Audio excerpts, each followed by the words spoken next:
Merry Christmas, ho ho ho, and all that good stuff. Today we're going to talk about something extraordinary and strange all over the world, such as Christmas or Noel type creatures. Let's begin. In Sweden, Father Christmas did not always have a sleigh pulled by reindeer. He was once thought to ride a festive goat.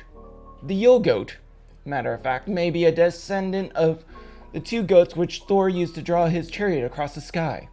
Instead of bringing thunder and lightning, with these goaty reticence, the Yule Goat helps Santa bring his presents to good children around the world. Not bad ones, but good ones. Small straw goats are a very popular Christmas decoration in Scandinavia. The most famous Yule Goat of all, his name was not Patrick, however, is not something you would want to hang on your tree. Not only is it huge, but it has the unfortunate habit of catching fire, so make sure you have a fire extinguisher for your present. Every year in the Swedish town of Gaval, they erect a very large Yule Goat, and each year someone sets fire to the goat. In recent years, local officials have tried to stop this arsonist tradition by making the straw used in the Yule Goat's construction less flammable, putting cameras nearby to catch any attempts to burn the thing, and even posting guards. It's like a celebrity goat. Despite these efforts, the tradition of the Yule Goat blaze has continued. Another strange one, in parts of the German and Australian Alps roams a terrifying yet obscure character who can be either somewhat friendly or brutally mean. Not cussing you out or anything, but Frau Persha may have her origins in the pagan religions which dominated the area before the coming of Christianity, but she has maintained a role in the modern world, and that role is horrific. Frau is often shown as the Crone with an animalistic face and a long robe. Below the robe, she keeps hidden her sharp knife. That's a good sign. Frau tours homes during the 12 days of Christmas. If she finds a child who has been well behaved, then she may feel inclined to leave him or her a small gift.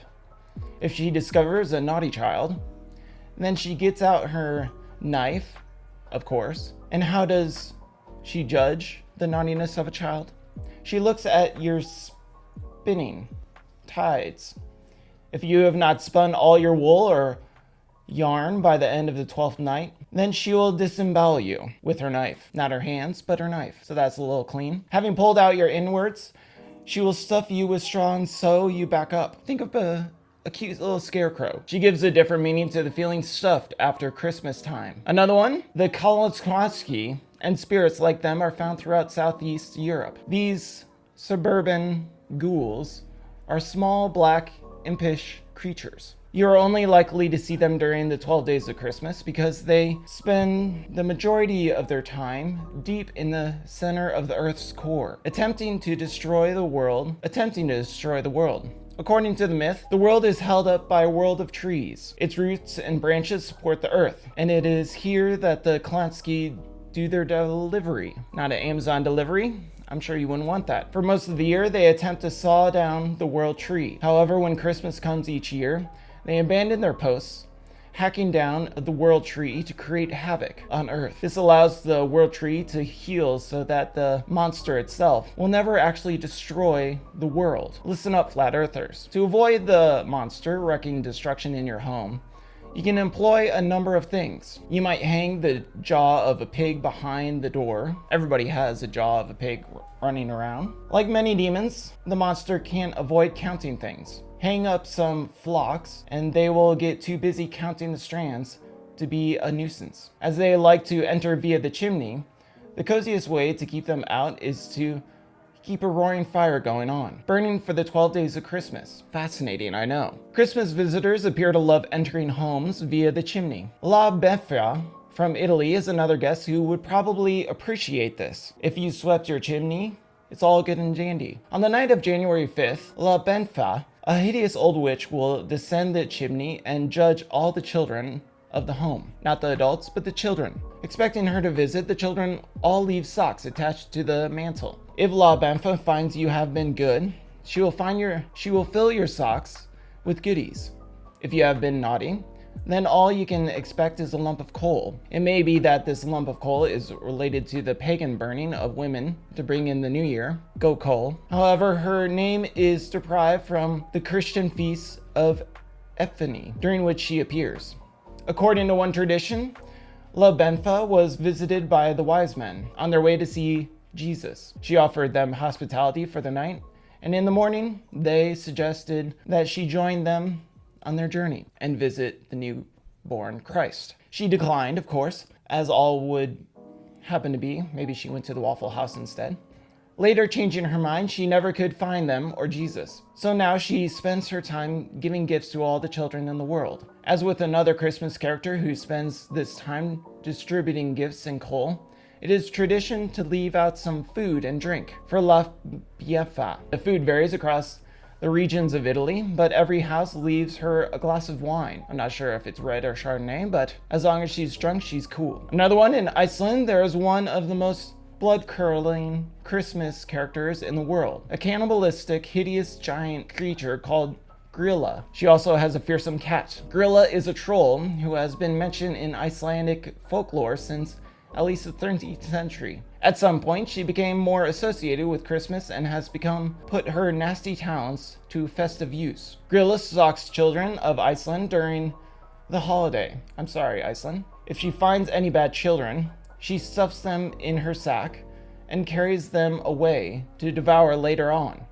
That's her Christmas meal. As if Gilla was not wicked enough, she also had a bad temperament and a Yule cat, which is Gilla Goat, that acts as a fashion critic on Christmas Eve. The Yule cat is a huge beast that looks for children who are not wearing new clothes. So don't wear your ugly sweaters for this kitty. This is not because it supports the fashion industry of Christmas.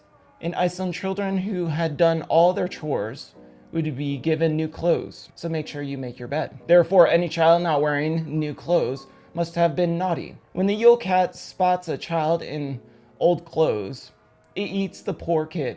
If the cat finds you with old clothes, it'll eat you. At some point, Gilla decided that her cat was not sufficient enough to scare the children. So Gilla and her equally monstrous husband produced 13 sons, the Yule lads. For each of the 13 days before Christmas, a child will leave a shoe under the window. When one of the Yule lads finds the shoe, he will put some sweets in him. Inside if the children has been a good person that day, or a rotten potato if the kid has been bad. The Yule lads are now a mischievous set of boys who leave small gifts. The Yule lads are a mischievous lads who leave small gifts, but they were not always so tame. In 1746, Iceland parents were banned from scaring their children with stories of the Yule lads, suggesting that these characters used to have more than rotting vegetables in their arsenal. Imagine having broccoli in your stocking. Each of the Yule lads has a name that relates to its obsession. Door slammer loves to make noises and cause chaos by slamming doors. So if you don't have doors, you're lucky. Stubby is a short lad who will steal food from the frying pan, so don't leave your frying pan out. Sausage swiper cannot resist stealing sausages. Others have names like door sniffer, can't imagine, spoon licker, and window peeper. I would hate to be with spoon licker. Another one. Every year, you can be sure of one fight at Christmas.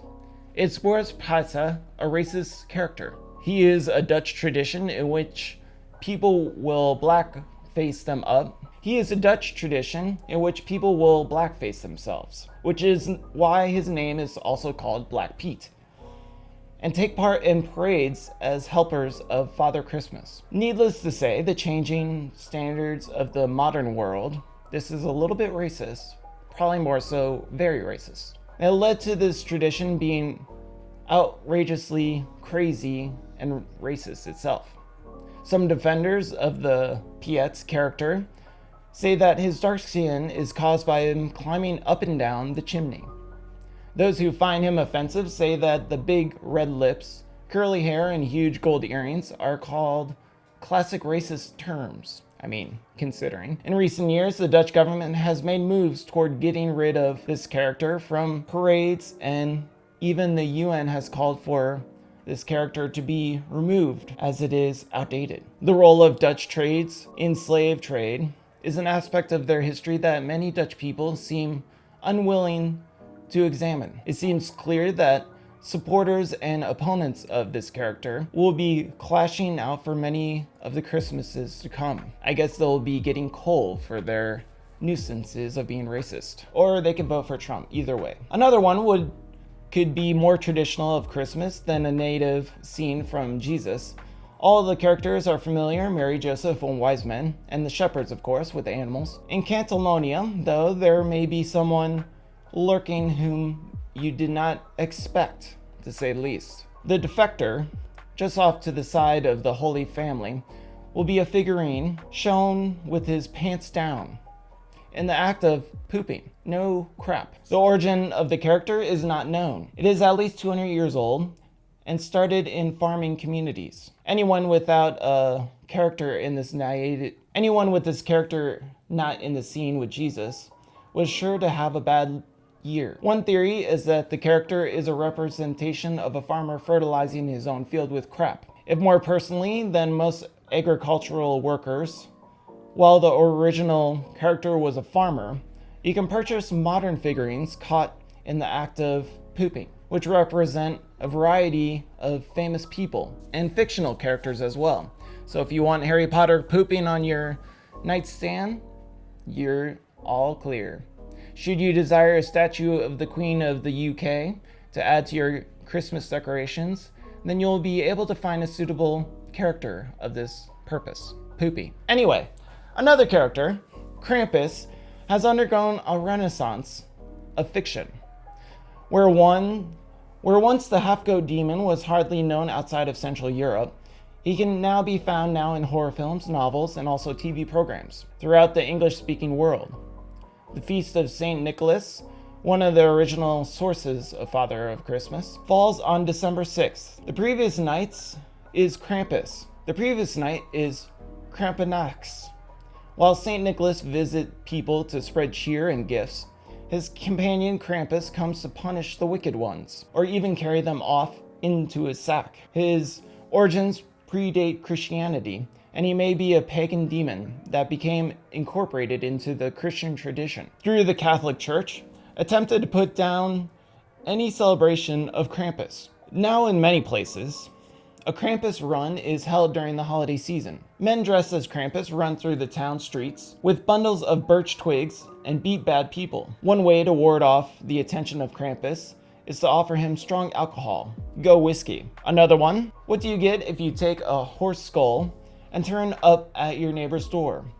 Possibly a visit from the police, to say the least. But in Wales you get the tradition of the murderous. Throughout Britain, there are many ancient traditions of hooded animals being used in parades and so forth. A revealer hides underneath a cloth with an animal costume above. In Wales, that costume is just a fleshless horse skull. And at Christmas and New Year's, bands of people will celebrate by leading the Murray to doors while these people sing and perform verses. A new way of singing door to door is with a horse skull. Not a donkey skull, but a horse skull. Why not? The occupants of the house will respond with witty verses of their own. Often the quality of the singing voices is mocked, and both sides are accused of drunkenness. If those outside can verbally beat those inside, then the Mari will enter the home and supposedly bring luck, or at least as much as luck as a skull on a stick can offer. Well, what do you think of these Christmas traditions? Are any of these characters very cool? One of my favorite films is Krampus from a 2000 movie. Anyway, Merry Christmas, Happy Holidays, hope all is great, and thanks for the new subs. Have a great one. Bye.